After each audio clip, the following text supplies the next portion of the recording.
Bernoulli aplicou a teoria de Piaget e redirecionou o foco nas operações lógicas gerais do pensamento para o estudo cognitivo do sujeito em situação, tomando como referência o próprio conteúdo do conhecimento e da análise conceitual do domínio desse conhecimento. Bernoulli, de 1994. Bom, essa teoria, ela tem a base do conceito como base essa tríade de conjuntos, que seria C, as situações que representariam elas, que dariam sentido a esse conceito, representado pela letra S, as invariantes operacionais, que colocam esse conceito em ação, e os teoremas em ação. Podem ser reconhecidos e usados pelo sujeito para analisar e dominar as situações do primeiro conjunto.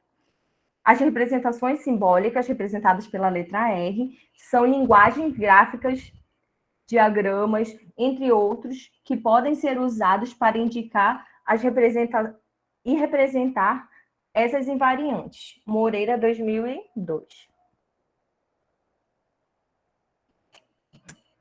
Apesar de essa teoria ser aplicada principalmente na área da matemática, ela também pode ser usada como instrumento de análise de aprendizado em outras ciências. O uso dessa teoria de campos conceituais na pesquisa de ensino de ciências se dá, por exemplo, através da análise do conhecimento por meio de acompanhamento dos alunos diante das respostas e resoluções de problemas. Assim, é possível perceber a estratégia dos alunos, seus esquemas, seus modelos mentais, construídos frente às novas situações propostas. A análise também permite observar a evolução do modelo explicativo proposto pelo aprendiz, inferida a partir dos teoremas e conceitos em ação. Carvalho e Aguiar, 2008. Agora eu vou falar um pouquinho sobre a metodologia utilizada nesse trabalho.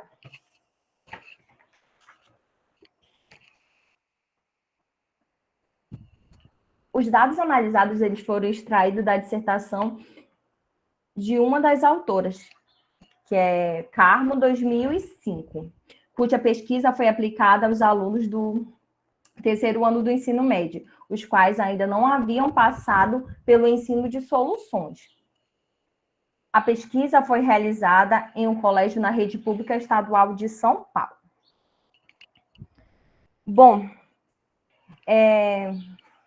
as situações que eles foram desenvolvidas, eles foram divididos esses ensinos em tabelas que foram usadas para classificar esse aprendizado desses alunos. Desta pesquisa foram selecionadas 6 tarefas, conjuntos de situações, S, e foram analisadas as respostas dos 3 alunos do terceiro ano do ensino médio, nas quais buscou verificar os variantes operacionais, os teoremas e conceitos em ação, os conjuntos de representações simbólicas apresentados. Escolheram-se algumas questões dentre as originais da pesquisa que atendem à construção dos conceitos dentro do campo conceitual de soluções. Dessa forma, considera-se o tripleto S-I-R de Bernoulli para analisar o desenvolvimento e o uso dos conceitos ao longo da aprendizagem. Como eu falei para vocês, foram utilizadas tabelas. Cada tabela dessa, ela foi utilizada para analisar graficamente o desenvolvimento de cada aluno. Aí nessa tabela, vocês estão conseguindo ver direito? Gente? Maísa, seria bom colocar em tela cheia, eu não estou conseguindo. Não está conseguindo ver? Deixa eu tentar colocar em tela cheia. Vamos ver. F5.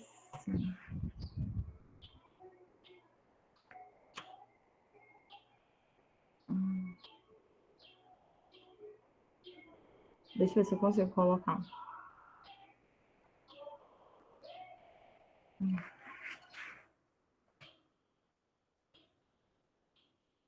Tá de ver melhor agora? Sim ou não? Obrigado. Deu de ver melhor? Ou ficou pequeno ainda? Ficou pequeno, mas melhorou um pouquinho. Gente, desculpa. Para mim ia ficar grande. É porque geralmente eu quase não uso tabela em apresentação de PowerPoint. Mas tudo bem. Então, eu vou falar um pouquinho sobre o que fala essa tabela. Bom, aí nessa tabela ela tem as datas de aplicações dessas situações que foram aplicadas a esses alunos. Antes, eles fizeram uma análise antes de aplicarem, como era um assunto novo para eles, eles fizeram as situações ao longo desse trabalho para poder analisar. Eles fizeram uma antes deles terem aplicado essas propostas de ensino e fizeram depois para analisar o que eles tinham desenvolvido ao longo do tempo. A primeira aplicação foi feita no dia 11/3/2003. Foram questionários prévios, do qual foram analisados as questões 1, 2, 4, 7 e 10, que serão apresentadas na análise dos dados, que a gente vai ver ao longo desse trabalho. A descrição dessas tarefas. As questões para análise das concepções dos alunos sobre soluções, substâncias, misturas, soluções saturadas, insaturadas, solubilidades e processos de dissolução, caracterização das soluções, interações entre as partículas em um processo de dissoluções. Essas foram as tarefas que foram desenvolvidas na situação 1. Então, foram quando eles obtiveram conhecimento sobre cada uma dessas teorias, sobre soluções. No dia 18/3/2003, foi aplicada a situação 2, que foi um experimento, a observação pelos alunos de alguns sistemas de misturas e estabelecimento de um critério para a classificação dos sistemas em substâncias puras. A descrição dessas tarefas: diferenciar entre os sistemas materiais, os representativos de substâncias puras, compreendendo a diferença entre mistura de substâncias. Então, nessa parte já foi apresentado mais a prática, né, através dos experimentos, para mostrar o que seria uma substância pura. No dia 21/3/2003, foi aplicado a terceira situação, que foi a cromatografia. Também foi feito um experimento, realizar a cromatografia com tinta de caneta, o experimento discrepante, a cromatografia de tinta de caneta esferográfica, cuja finalidade foi perturbar a concepção do aluno de que um sistema homogêneo não é necessariamente representativo de substância pura. Nesse mesmo dia, também foi aplicado um mapa conceitual. Como que eles fizeram isso? Construir um mapa conceitual baseado no experimento da cromatografia, seguido de discussões após sua realização, com a finalidade de organizar os conceitos, contribuindo de acordo com suas concepções. No dia 25/3, a situação 5 foi aplicada. Um experimento foi feito para analisar os sistemas e classificar solutos, solventes e solução, tomando conhecimento da existência das soluções sólidas, líquidas e gasosas, segundo a natureza dos componentes e os limites de solubilidade. E no dia 27/6/2003, foi a última situação que foi aplicada do questionário, que foram as questões sobre dissolução, elaborados dos modelos microscópicos. Então, foi feito um estudo tanto macroscópico quanto microscópico com esses alunos.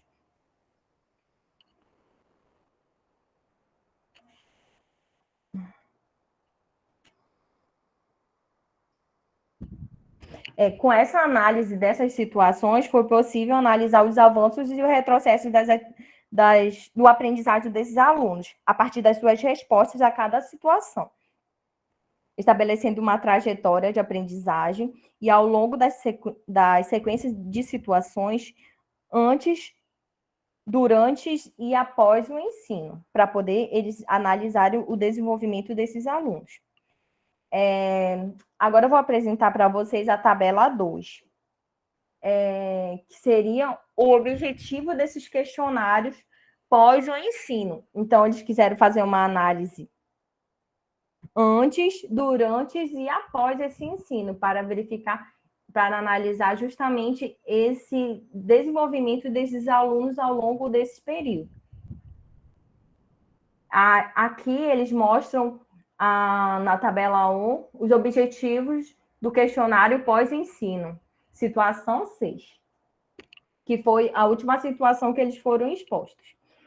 De 1 a 4, verificar se o aluno construiu o conceito de soluções como uma mistura homogênea de substâncias e se ele distinguiu entre um sistema representativo de soluções e substâncias puras. Questão 2. Verificar se o aluno considera a existência de soluções sólidas, líquidas e gasosas, explicando e distinguindo-as no contexto do cotidiano. Questão 3. Verificar se o aluno diferencia entre solução saturada e insaturada, utilizando o conceito de solubilidade.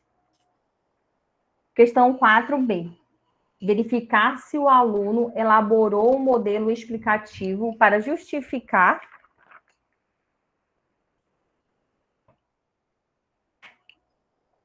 a dissolução como um conjunto de interações entre as partículas de soluto e solvente. Outra tabela também que foi utilizada para analisar esses critérios de desenvolvimento desses alunos foi os critérios estabelecidos para a construção dos conceitos de solução e o processo de dissolução. Os critérios, eles foram classificados, codificados de A a F, e cada um deles, eles têm sua característica específica para analisar o que os alunos foram desenvolvendo ao longo desse período. A letra A, ela fala sobre a diferenciação entre substância pura e soluções. A letra B, a diferenciação entre mistura homogênea e substâncias. E mistura heterogênea de substâncias. A letra C, caracterização dos constituintes de uma solução, soluto e solvente. A letra D, diferenciação entre o tipo de solução, que é a solução sólidas, líquidas e gasosas. E a letra E, a construção e compreensão do limite de solubilidade. E a letra F, a visão microscópica de dissolução, interações entre as partículas do soluto e do solvente. Após a análise dessas invariantes operacionais, atribuiu-se valores a esses teoremas desenvolvidos, que é a descrição da tabela 4. Eu vou colocar aqui, cadê? Vou repetir de novo. Tá, a descrição da tabela 4. Na tabela 4, que é essa de baixo, eu repeti de novo a mesma tabela aqui. Na tabela 4, eles vão falar sobre o critério atribuído para a análise do avanço e dos retrocessos dos alunos na construção do conceito de soluto e o processo de dissolução. Aí os critérios de codificação foi utilizado de 0 a 3, que aí é o critério para analisar o quanto eles evoluíram ao longo desse processo. 0 é a ausência da concepção relativa ao critério adotado. 1, a presença da concepção relativa ao critério adotado. 2, retrocesso em teoremas e conceitos em ação. E 3, o avanço em teoremas e conceitos em ação. Aqui a gente vai vou começar falando um pouquinho sobre a análise desses resultados. Para cada aluno foi utilizado uma tabela, e essa tabela ela foi analisada conforme eles foram desenvolvendo os assuntos. Vocês estão conseguindo ver esse desenho ou não? Tá ruim? Gente.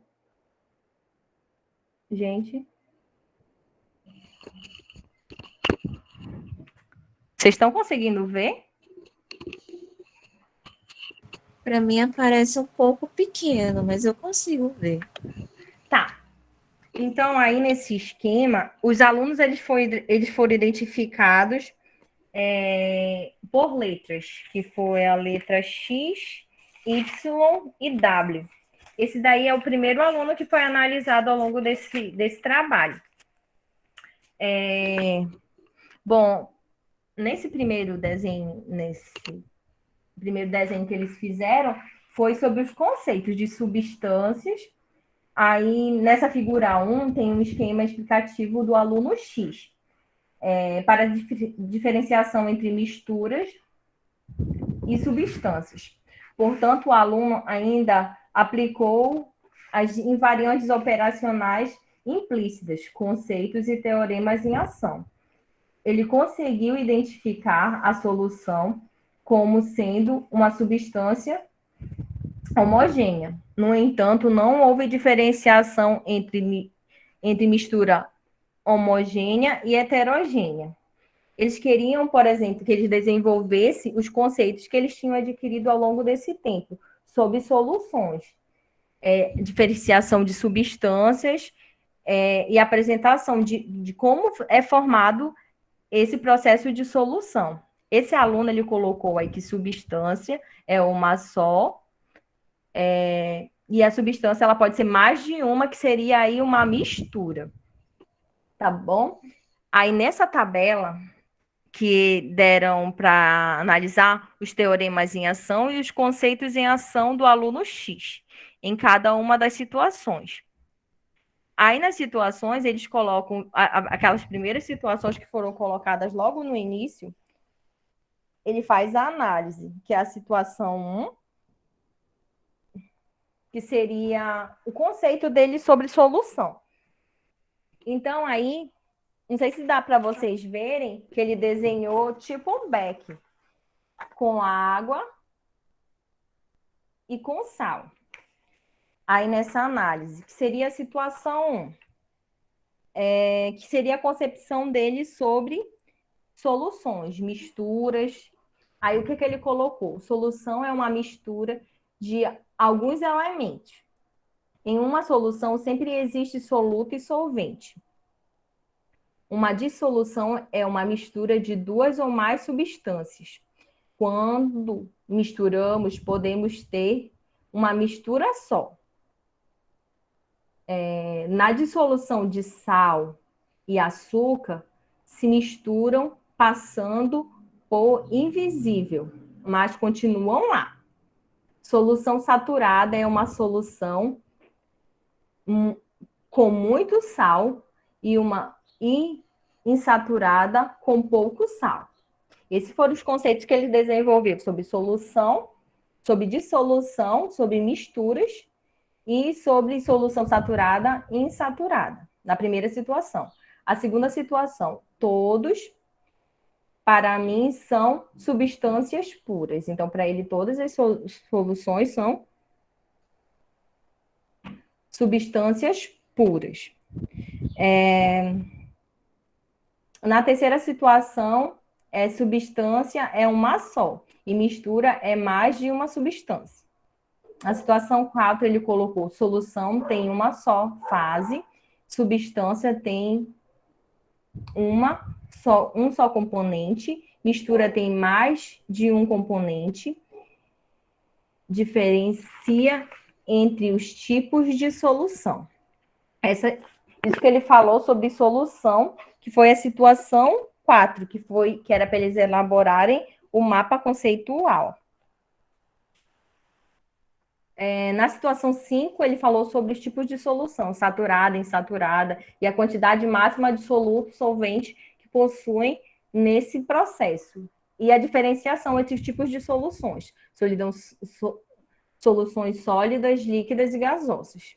E na situação 6, a solução sólida é tudo que envolve sólido, solução líquida, tudo que envolve líquido, e gasosa, tudo que envolve gás. Solução saturada é quando uma mistura deixa de misturar por causa da quantidade de soluto, e insaturada sempre se mistura. Substância pura não tem nada misturado. Aqui, esse gráfico dá para vocês verem melhor ou não?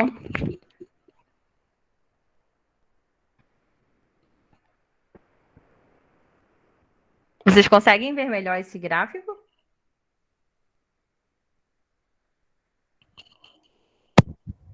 Eu estou aproximando aqui, aí eu consigo ver melhor. Tá. Eu tentei colocar o maior possível, mas aí eu não consegui. Bom, aí nesse gráfico ele mostra o avanço e o retrocesso e as questões que eles aplicaram. Aí nesse gráfico ele tenta mostrar o avanço e os retrocessos do aluno X. Pela análise dos dados, pode construir um gráfico ilustrativo ilustrando os avanços e os retrocessos do aluno X a seguir. Aqui, esse gráfico, o que ele quer mostrar para a gente? Os avanços e retrocessos no teorema do conceito em ação. Lá naqueles gráficos do início, eles colocam as situações, que seriam essa S1, S2, S3 e S4, S5 e S6. Aí, esses números que estão aí, de 0 a 3, seria a análise de quanto eles desenvolveram ao longo desse trabalho. Se eles conseguiram desenvolver, aprender mais alguma coisa, ou se eles continuaram retrocedendo com relação ao assunto sobre solutos.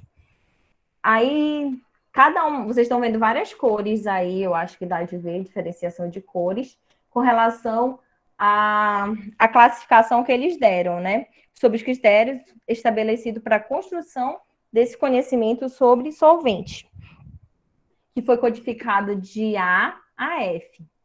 Então, a análise desse gráfico aí, ele mostra que observaram-se um avanço e retrocesso durante a operacionalização dos esquemas do aluno X, na sequência de situações. Na situação 3 e 4 e 5, houve um avanço nas concepções em relação ao critério A. A diferenciação entre substância pura e soluções. Porém, a concepção desse mesmo critério sofreu um retrocesso na situação 6. Também houve um avanço na concepção em relação ao critério E, que seria de construção e compreensão dos limites de solubilidade. Pois a ideia de solução saturada e insaturada se constituiu na situação e manteve-se no número 6. A visão microscópica do processo de dissolução apresentou-se na situação 2 e permaneceu até a situação 5. Porém, houve um retrocesso dessa concepção na situação 6. Então, esse gráfico ele quer mostrar a relação desse processo de ensino desse aluno X, que ele desenvolveu,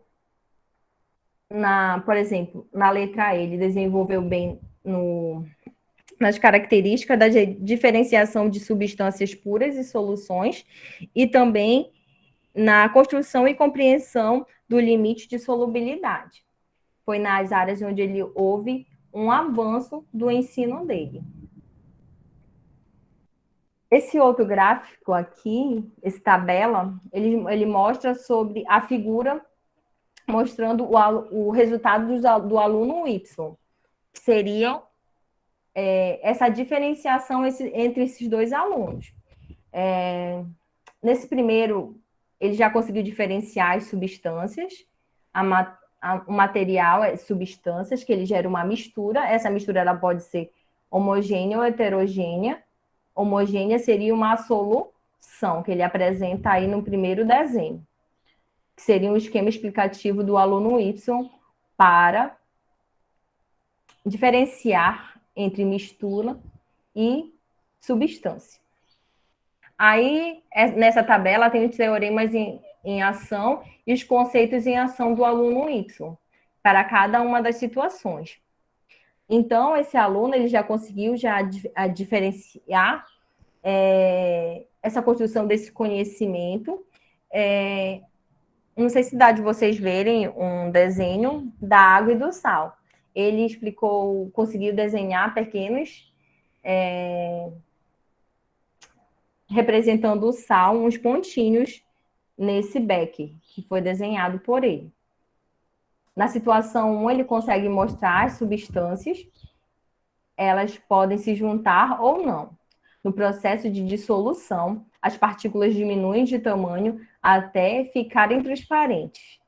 Solução saturada ocorre quando a mistura deu certo. Solução insaturada ocorre quando a mistura não deu certo. A situação 2, as substâncias e todo elemento que não foi misturado e que dá para misturar, formando uma solução. Situação 3, substâncias e uma mistura. Substância é uma mistura. Mistura pode ser homogênea ou heterogênea. Solução é uma mistura homogênea. Situação 4, substância é um componente apenas. Mistura é dois componentes misturados. Mistura homogênea de dois componentes possui duas fases. Situação 5, solução saturada, existe uma quantidade máxima de sólido dissolvido.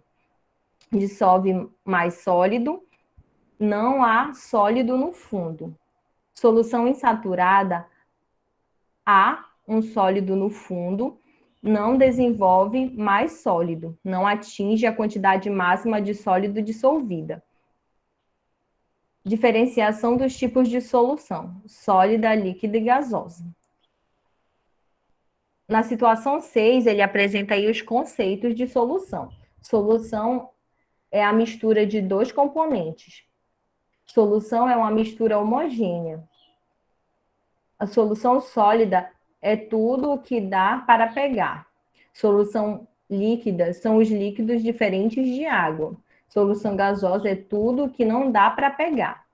Solução saturada é aquela que chega ao limite de dissolução. Solução insaturada é aquela que não chega ao limite de dissolução. Substâncias puras são aquelas que têm um só componente. Aqui representa aquele mesmo gráfico do aluno X, fazendo de maneira análoga, o aluno X construiu-se em o seguinte gráfico com os avanços obtidos pelo aluno Y. O progresso do aluno Y. Então, aí, nesse gráfico, ele está mostrando a mesma situação do aluno X. Esse gráfico também mostra os avanços dele ao longo desse período, que foi principalmente com relação à diferenciação entre mistura homogênea e substâncias, que seriam as soluções, e misturas homogêneas de substâncias. Então, aí, ele mostra que ele desenvolveu, tanto na situação 3 quanto na situação 5 e na situação 6, ele desenvolveu esse conceito. Ele conseguiu evoluir ao longo desse trabalho. E também com relação à diferenciação entre substâncias puras e soluções.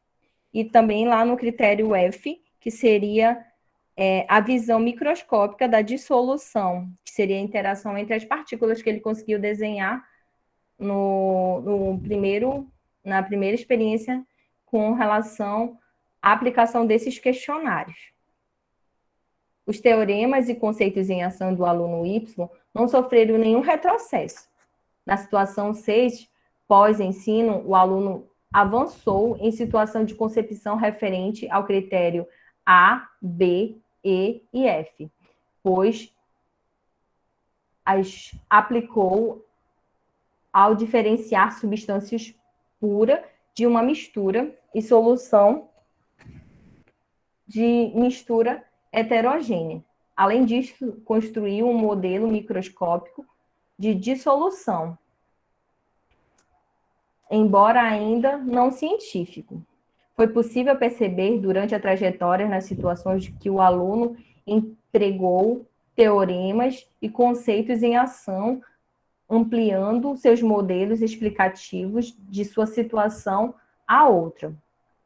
Observou-se que, embora diferencie entre os tipos de soluções, o aluno não utilizou em nenhum momento os termos soluto e solvente como constituinte importante das soluções, o que não se pode afirmar que não os tem em mente, podendo ser um conceito implícito. E esse daí é o gráfico, é o desenho do último aluno, da análise do último aluno, que seria o aluno W. Aí ele mostra o primeiro esquema explicativo do aluno W para a diferenciação de mistura de substâncias. Aí, acho que dá de ver melhor.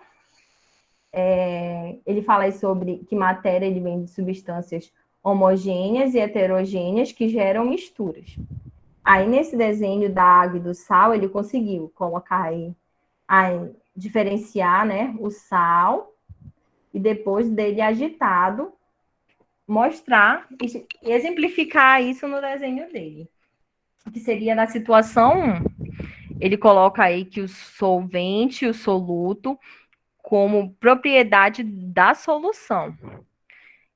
E a diluição como sinônimo de dissolução.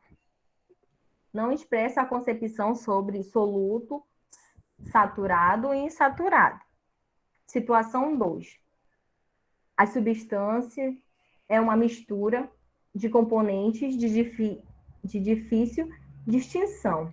Existem vários tipos de substâncias, sólidas e líquidas. Situação 3. Material homogêneo, material heterogêneo e mistura. Situação 4. Mistura um material homogêneo. Situação 5. Identifica entre os diversos tipos de solução sólidos e líquidos e gasosos. Substância é uma mistura homogênea. Mistura apresenta moléculas diferentes. Mistura homogênea apresenta duas ou mais substâncias. Solução saturada não se consegue misturar mais nada. Ponto máximo de solubilidade. Solução insaturada, quando ainda pode ser misturada e não chegou ao máximo da solubilidade. Aí ele tenta representar os átomos e as suas ligações. Nesse desenho embaixo, que ele tenta representar. Aqui é o gráfico do avanço e do retrocesso do aluno W. Aqui a gente consegue ver que na questão 6, ele consegue aí desenvolver principalmente no critério F, que seria a visão microscópica da dissolução, e também no critério E, que seria a construção e a compreensão dos limites de solubilidade. Através da análise do gráfico 4, foi possível observar o avanço da concepção de acordo com os critérios. O E, a construção da compreensão dos limites de solubilidade. F, a visão microscópica de dissoluções, interações entre as partículas do soluto e do solvente, em relação a outros critérios.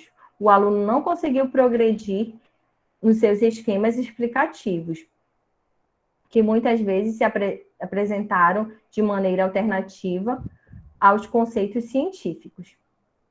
Pelos dados, pode-se inferir que a concepção alternativa deste aluno estão fortemente arraigadas e as situações não foram suficientemente desafiadoras para que seus teoremas e conceitos em ação sofressem progressos.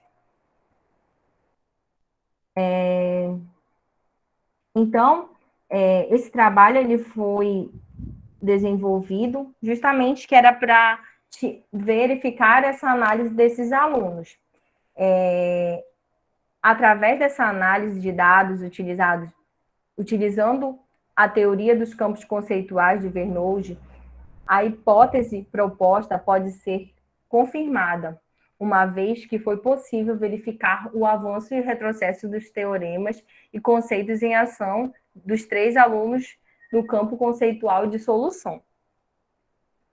Assim, para Vernoulde, afirmou que foi possível verificar que os avanços e os retrocessos não são excludentes, pois dentro de situações diferentes, os alunos tiveram progressos em alguns conceitos e retrocessos em outros, considerando a complexidade do campo conceitual abordado nessa pesquisa.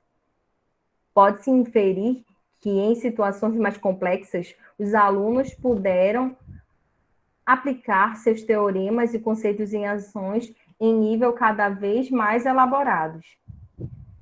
Dessa forma, pode-se concluir que é possível utilizar a teoria dos campos conceituais como uma ferramenta de análise não somente na área da matemática, mas também do ensino de ciências, pois através dela foi possível acompanhar o avanço e retrocesso dos alunos, podendo ser uma ferramenta importante para intervir no ensino e na aprendizagem dos conceitos na área da pesquisa de ensino de química.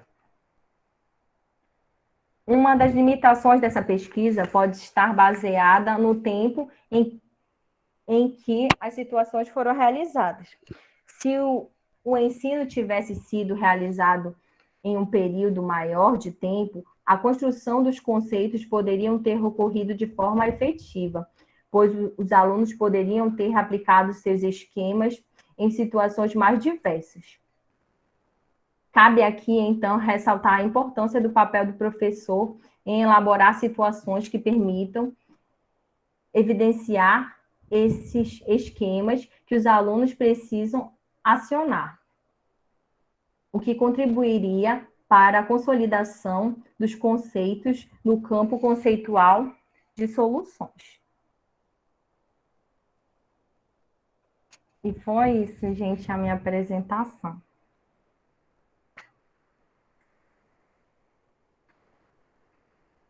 Bacana, mas bacana, muito interessante. As pesquisas, tem um artigo da... Deixa eu pegar o nome dela aqui, tá? Foi publicado recentemente. Eu tô com Karen Talceda, mas não é a Karen Talceda, tá?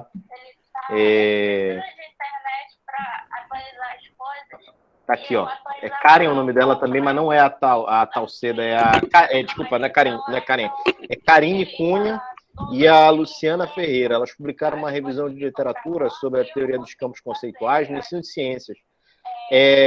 Muito boa a tua apresentação, Maísa. Gostei bastante, bem detalhada, com um esclarecimento interessante, e também na área da química, né, que é solução. Ainda existe pouca pesquisa no campo da no Brasil. O pessoal que tomou a frente da pesquisa em educação, mais especificamente do que a gente chamaria antigamente das didáticas específicas, ou da didática das ciências, digamos assim, da matemática, é o pessoal da matemática e o pessoal da física, em especial no campo da teoria dos campos conceituais. Então, a teoria dos campos conceituais, ela surge no contexto da educação matemática, e depois ela começa a entrar para o ensino de química. Agora ela está sendo incorporada pela biologia e pela química. Isso é muito importante, né? E se vocês puderem ver na apresentação da Maísa, ela estava toda hora falando da situação, e ela estava falando dos conceitos e relacionando essas duas coisas. O conceito em geral, o que eu gostaria de destacar aqui, deixar claro, é que o conceito em geral, o Vergniaud ele destaca a noção clássica de conceito. Desculpem o barulho aqui que eu estou numa outra reunião também, estou tentando prestar atenção em tudo, e acabou de chegar uma mensagem da Amanda aqui também. Eu tenho uma reunião com ela daqui a pouco.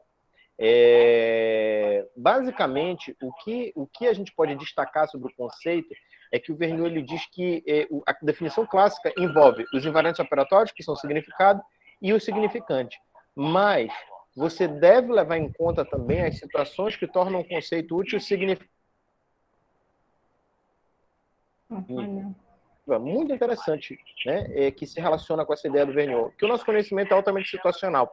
Você coloca uma situação para uma pessoa e coloca uma situação correlata, que se resolve, digamos assim, usando os mesmos invariantes operatórios, e às vezes as formas de resolução das pessoas são completamente diferentes. Então essa análise de avanços e retrocessos, ela é muito importante. Por quê?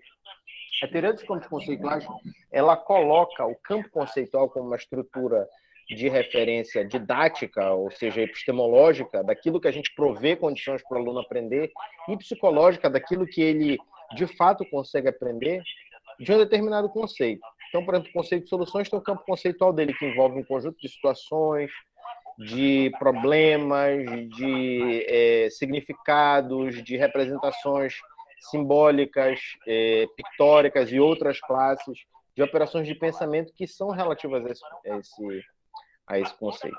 Então, o próprio conceito de soluções, ele tem o seu campo conceitual, e dentro dele a gente pode trabalhar. Qual é a maior dificuldade?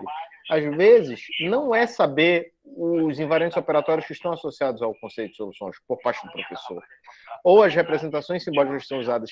Às vezes, a dificuldade está em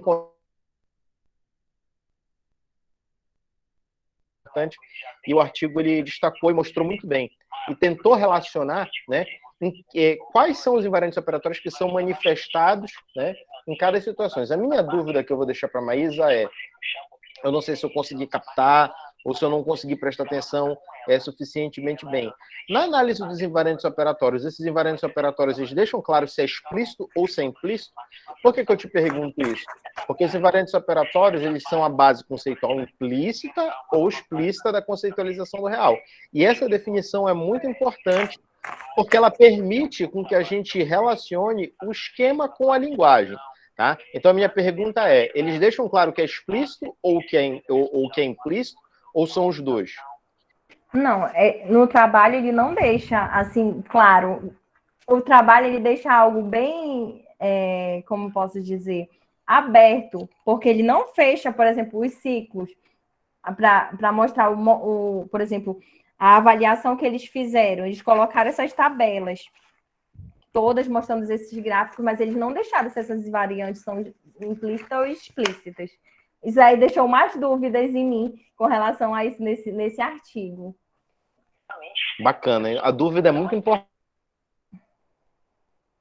Porque ele fala aqui muito da aplicação dele, através da né? busca da resposta, né? Eles deixam muito, eles falam sobre essa teoria do conceito, só que eles não fecham, né? O que seriam esses invariantes? Qual é a avaliação que eles deixam? Tanto é que na conclusão, que eu pensei que teria alguma coisa falando, eles não falam no artigo. Bacana. Então a próxima etapa é começar a distinguir essas coisas, o invariante operatório explícito e o implícito, né? Porque o invariante operatório, a natureza dele é diferente nesses dois casos. O conhecimento que é explícito, eu digo para você, solução é uma mistura. Eu posso debater isso com você, se isso está certo, se isso está errado, se isso está de acordo com o conhecimento científico ou não, tá? Uhum.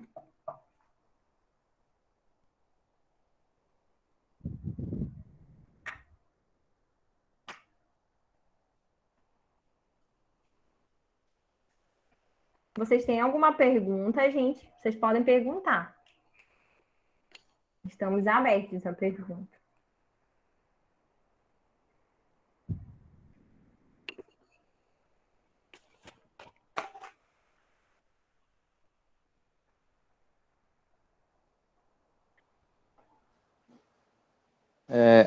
A minha dúvida, no caso, é só da dissolução. O que é dissolução? Não entendi bem. A dissolução. Oi? Tô me lembrando, não estou me lembrando do conceito, né? A dissolução seria esse processo de mistura de solvente e soluto. Aí seria a dissolução dessas substâncias. Tá. Ok, entendi.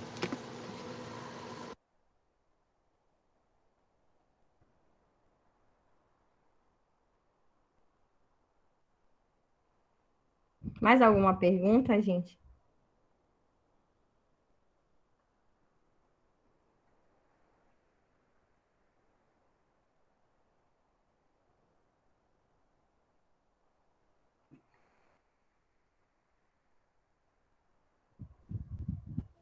Achei bem legal essa parte do retrocesso, né, e do avanço, né?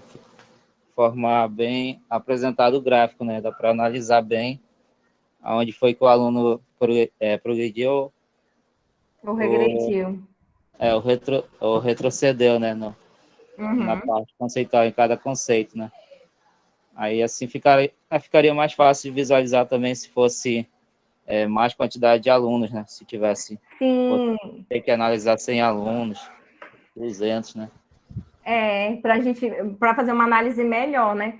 Porque tem na pesquisa, não sei se o professor que já trabalha mais com isso, o meu TCC também foi com poucos alunos, com relação à análise, né?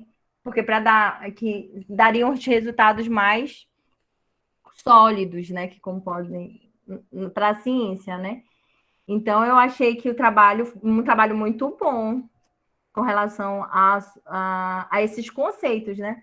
Principalmente para mim, como professora de Química e Biologia também, era uma área que eu também não conhecia muito, que com relação aos campos conceituais, né, aplicado ao ensino de ciências. Como eu entrei no grupo, eu vi que a maioria dos meninos são de exatas, né? Só eu que sou mais de voltadas para ciências naturais.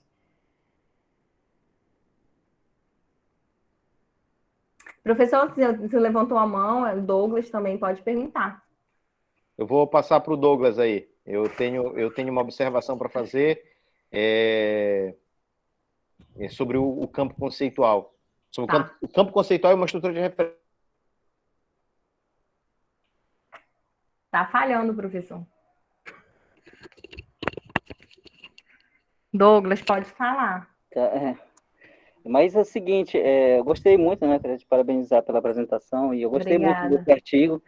E uma pergunta assim para o professor, na verdade, a pergunta professor, assim, qual a possibilidade de utilizar, né, essa ferramenta de análise, por exemplo, em uma sequência de ensino por investigação, né? Eu achei interessante e eu vislumbrei assim, uma possibilidade de aplicar, por exemplo, na tese, se já tem alguma coisa assim nesse sentido. E, Douglas, quem está seguindo essa linha de investigação é a professora Silvana Pérez, lá da UFPA. Ela foi minha professora e ela mudou para a área de ensino e ela está relacionando a teoria dos campos conceituais com o ensino por investigação. É uma possibilidade da gente estreitar esses laços. A professora Silvana é minha amiga também, a gente integra comissões de trabalho juntos.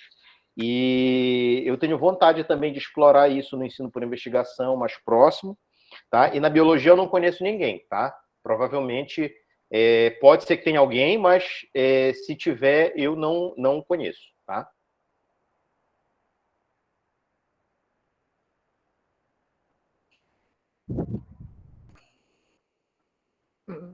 Pode falar, professor, o senhor quer falar alguma coisa? Tem mais alguma pergunta?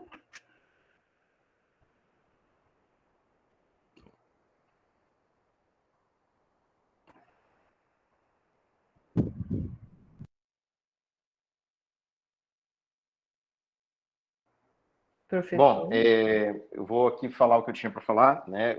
Já aproveitando aí, Douglas, quiser conversar sobre isso com mais detalhe, a gente pode conversar lá ou pelo grupo ou pelo privado, né? Se for pertinente, se alguém tiver mais interesse também nessa questão, a gente pode conversar pelo grupo, ou a gente pode, enfim, conversar no privado também.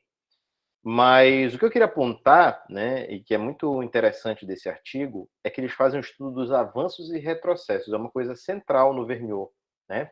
E na própria didática francesa. Eu estou lendo um livro do Astolfi, acho que é Martinat e Astolfi, não tenho certeza. Deixa eu pegar aqui para eu dar os autores com precisão para vocês, tá?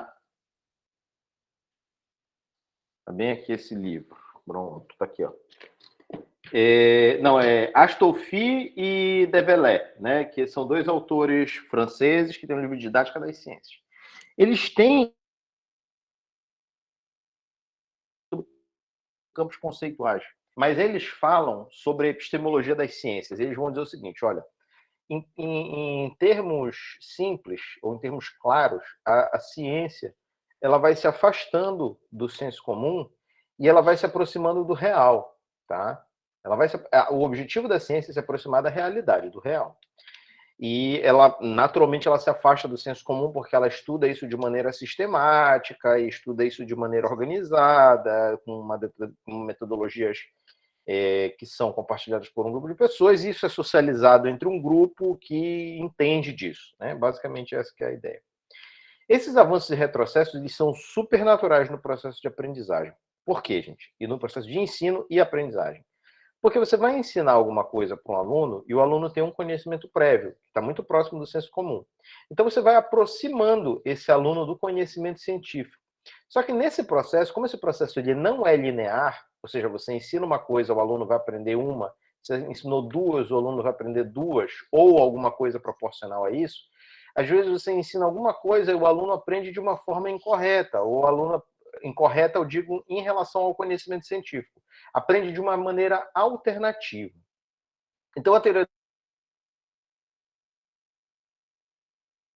vê uma estrutura de referência, que é aquele campo conceitual, que é um conjunto de situações, de problemas, operações de pensamento, invariantes operatórios, que estão de acordo com o conhecimento científico e que também não estão de acordo com ele. Tá? Por quê? Porque aí você consegue ver se o aluno está chegando mais próximo, que é um avanço, né? Ou se ele está se afastando do conhecimento científico, que é um retrocesso. E isso sempre vai acontecer em toda a sala de aula. Tá? Não é porque você está realizando um mau trabalho, não é porque você está realizando, digamos assim, que você cometeu um erro como sendo professor. A ideia é que esses avanços e retrocessos eles são naturais. E o professor, como mediador desse processo, ele precisa desenvolver determinados atos mediacionais, tá? Ou seja, atos de mediação, que deem condições para que o aluno consiga, né, alcançar, dentro daquilo que ele consegue fazer com a ajuda de um parceiro mais capaz, que usualmente é o professor, a aquisição de um novo conhecimento, de um novo invariante operatório, de um novo conceito, e que ele desenvolva as suas estruturas cognitivas ao longo do tempo. O que eu estou querendo dizer com isso? Tá? Eu estou querendo dizer com isso que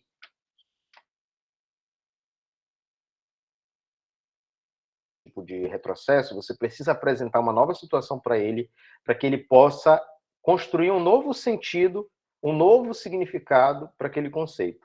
Você precisa, né, às vezes, traduzir um sistema semiótico de uma linguagem para outra, como, por exemplo, você tem um diagrama lá em biologia, você tem uma fórmula matemática em química, em física, uma equação matemática, você precisa traduzir isso para outras linguagens, como, por exemplo, a linguagem natural. Quando a gente brinca na sala de aula assim, olha, gente, está aqui essa equação, mas em português ela significa isso, isso e isso. Isso é uma estratégia que permite um ato mediacional de transformar, tá, um sistema semiótico, que é uma equação matemática, em outro, que é a linguagem natural. tá? Que é o mais próximo de todos os estudantes. Tá? Por quê? Porque a gente domina a linguagem natural, supostamente. Tá? E um terceiro é você facilitar a construção de esquemas por parte do aluno. E como que você faz isso? Do que é composto um esquema? Um esquema, ele envolve, tá? Objetivos. Você tem objetivos direcionados à atividade, né? Você tem regras de ação, que são regras do tipo sim, então, que você vai implementando para conseguir alcançar esses objetivos. Você tem que agora, que são processados pela memória operacional, e você tem os invariantes operatórios, que são o significado do conceito. Tá? Então, ao professor, né, nesse sentido, quando o aluno apresenta um avanço, isso é uma coisa interessante, porque ele está se aproximando daquilo que você objetivava ensinar, mas quando ele tem um retrocesso, cabe a você, como professor, trazer um ato mediacional para que esse aluno consiga sair, né, desse ponto de retrocesso e aproximar-se do conhecimento científico. Porque a meta da escola é ensinar conhecimento científico, é socializar conhecimento científico. Então, nesse ponto de vista, né, eu queria deixar aqui essa ideia de que o retrocesso ele é uma coisa natural, o erro ele é uma coisa natural, a gente tem que encarar de maneira natural, e que o professor pode contornar essas coisas, né, colocando esses atos mediacionais. Era isso, tá bom, gente?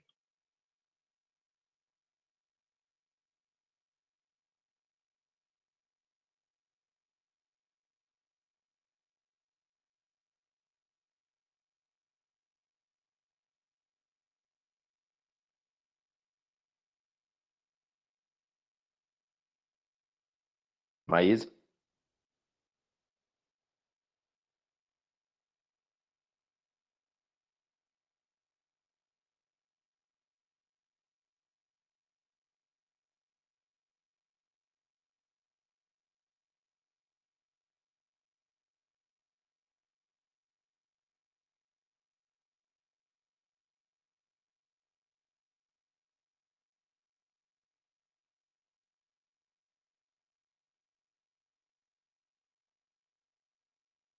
Oi, pessoal.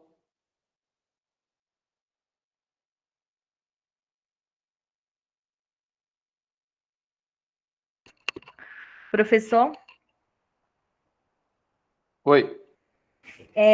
com relação a esse campo, a teoria dos campos conceituais, professor, nas áreas, nessas outras áreas é algo novo?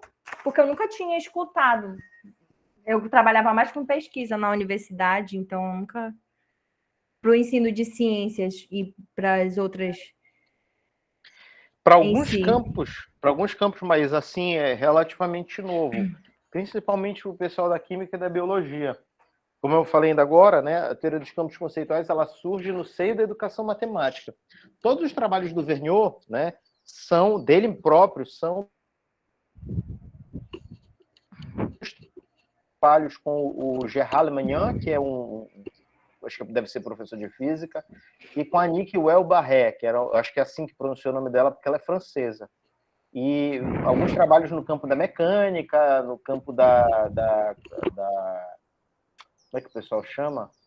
Eletrodinâmica, né, que na verdade eles chamam de eletrocinética, que é corrente elétrica e tudo, lá na física, né? Mas aqui no Brasil, especialmente, eu vejo muitos trabalhos no campo da educação matemática. Na educação matemática você acha muito trabalho de Vergniaud. Os trabalhos de estruturas aditivas e multiplicativas eles são amplamente usados. No ensino de física tem trabalhos desenvolvidos no campo do eletromagnetismo, eu creio que da mecânica, tem da mecânica quântica e tem da termodinâmica nesses campos do conhecimento. Agora, na biologia e na química, é até mais difícil de encontrar trabalho, né, assim, digamos, para indicar para vocês, justamente porque eu acho que não chegou. As áreas de ensino de ciências, elas não são muito conectadas. Aparentemente, o pessoal da biologia, né, assim, tem dois tipos de pessoas. Dois tipos de pesquisador. Pesquisador que gosta de estudar processos didáticos e de aprender deles. Então, por exemplo, o cara é do ensino de ciências, mas eu, por exemplo, sou do ensino de ciências, mas eu gosto da física, então eu vou lá na física, ou na matemática, né? Então, por exemplo, eu conheço muito pouco de química e de biologia. A mesma coisa o pessoal da biologia, né? Você vai lá na biologia, vai na química. Né? O cara da biologia vai lá na biologia, o cara da química vai na química. Então, esse é um tipo de pesquisador, o que vai no conteúdo específico. Outros pesquisadores estudam processos gerais dentro do ensino de ciências. E isso não envolve a teoria dos campos conceituais, porque a teoria dos campos conceituais ela tem essa especificidade do conteúdo. Né? Ela vai afirmar que a gente aprende determinados conteúdos e que a aprendizagem e o desenvolvimento em campos do conhecimento distintos são diferentes. E aí o Venio vai dizer aquela frase clássica: olha, a reprodução animal não tem quase nada a ver com a reprodução vegetal, e que não tem nada a ver quase com as estruturas aditivas, e que não tem nada a ver também com o conceito de, sei lá, vamos supor, de força. Tá? Então, basicamente, quando a gente vai procurar alguma coisa sobre campos conceituais, a gente encontra muito pouco, porque eu procuro, né? E tem esse trabalho que eu estou baixando aqui para mandar lá para vocês. A gente encontra muito pouca coisa nesses ramos, né? Principalmente na biologia e na química. Ah, sim. E também, em parte, pelos trabalhos do Moreira e outros, né? E da Rita Alteiro, que se dedicaram a, digamos assim, a difundir a teoria. Mas, em suma, é muito pouco mesmo. Porque tiro pelo referencial teórico desse artigo, é bem pequenininho. Bem restrito. Mas esse é trabalho de congresso ou é congresso? É congresso. Em geral, os trabalhos de congresso, como eles são menores também, né? O pessoal já, digamos assim, é mais sintético, né? Uhum. Fala só daquilo que realmente vai precisar. Ah, sim.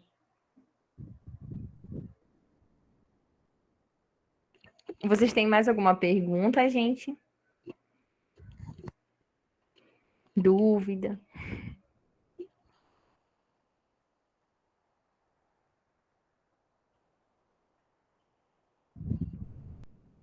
Eu vi muitos elogios à sua apresentação, o Highlands que está de boa, né? Vi muitos elogios, a apresentação foi muito boa, muito clara, né? Mostrou aí metodologicamente o que foi realizado. Acho que só essa questão aí que ficou meio pouco esclarecida pelo artigo de fato, né? Talvez, né? Eu não sei, porque eu realmente não consegui tempo para ler o trabalho, né? Assim, de cabo a rabo, explorando e tudo, né? Mas provavelmente deve ter sido implícito, né? Eu imagino que seja implícito.